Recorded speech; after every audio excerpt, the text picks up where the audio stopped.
Oh, it's us live. All right, welcome to Origin Stories, Wanton Wednesday. We have Rachel Carr here, and she's the author of Four.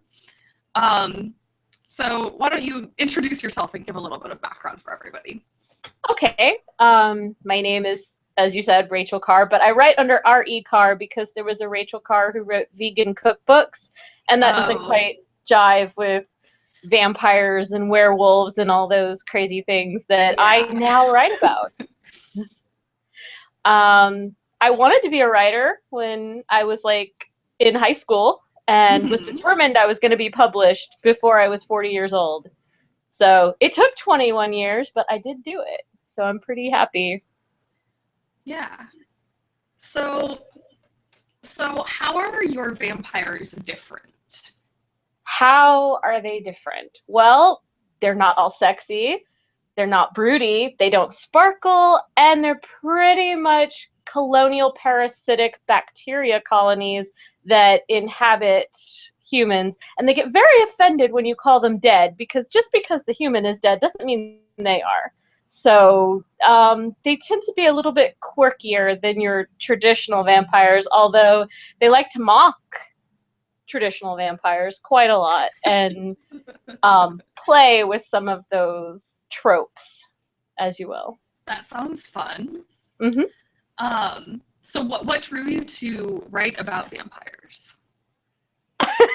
Oh, this one, you're gonna love it. Actually, it started when I was really sad because I hadn't been writing anything, and my coworkers were sort of taunting me, saying, just write something. And somehow I got started on a 3-day diatribe at my work about everything that was wrong with Twilight and everything that was wrong with vampire novels, and their response was, okay, do one better. And they gave me a list of the most ridiculous things, because they said, if you can put these 5 or 10 items together, including naming a vampire Steve, figuring out cilantro as a plot point, and working in a classical myth, if I could do all that, I could do anything. And I was very contrary, so I had to do it. Cool. So what's your main I can't talk. What's your main character's most endearing quirk? Endearing quirk. I would say the fact that she's absolutely in the moment all the time. She doesn't plan for much of anything. She doesn't dwell on the past. She just is, okay, so there's a vampire trying to kill me.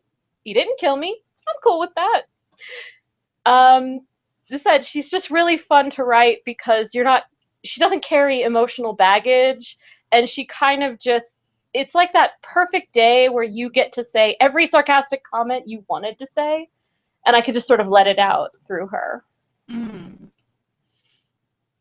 So what's the most attractive feature of the love interest? Well, he's not a vampire. I think that's the most attractive thing. I don't know. I had a mega crush on Bruce Lee as a little girl.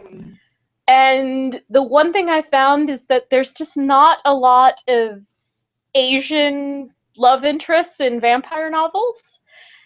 And I also love the movie Big Trouble in Little China, so I had to give him green eyes too. So I think that's very sexy. It's also very unusual. You don't see a lot of Asian guys with green eyes. And it is a plot point, so I can't go any further. But yes, it's true. Well, that leads to my next question. My question number 5. What should we be most excited about when we read Four? I think you should be most excited because every time you think it's going to go one way, I like to go another. I like to play with time. I think part of what I did when I was doing Four is I think I binge watched Lost. So there's very much of the back and forth and telling the story. And the thing about Four is you don't know how much of the story is true and how much is what's told.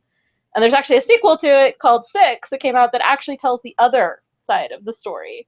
So I don't know. It's just sort of that Rashomon-y, let's have fun with people's perceptions type of story, and I like it. But it's definitely my mother-in-law said it's a Marmite kind of story. You either love it or Or you don't. whoa. But that's good, I think, because the people who will be intrigued will enjoy it, I think, right? Oh yes. That's sort of how that works. Either, yeah, like you said, either you love it or you don't. Yeah, it doesn't seem to have much of the middle ground, I will say. And I'm okay with that, you know, after a few months of it being out and me getting a little bit thicker skin. Well, thank you for introducing your book. I'd I look forward to reading it, and yeah. Okay. Well, it's been a pleasure to talk to you.